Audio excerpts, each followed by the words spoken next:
Hello guys, ito. Nag-init ako ng tubig, mainit siya oh. Mainit yan oh, nausok-usok yan. Ngayon, ihagis natin yan sa labas kasi ngayon ay negative 23 na ata, 27. Feels like 38.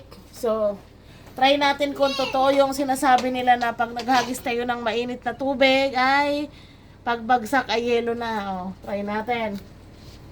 Lalabas kami, ang lamig-lamig. Ayan.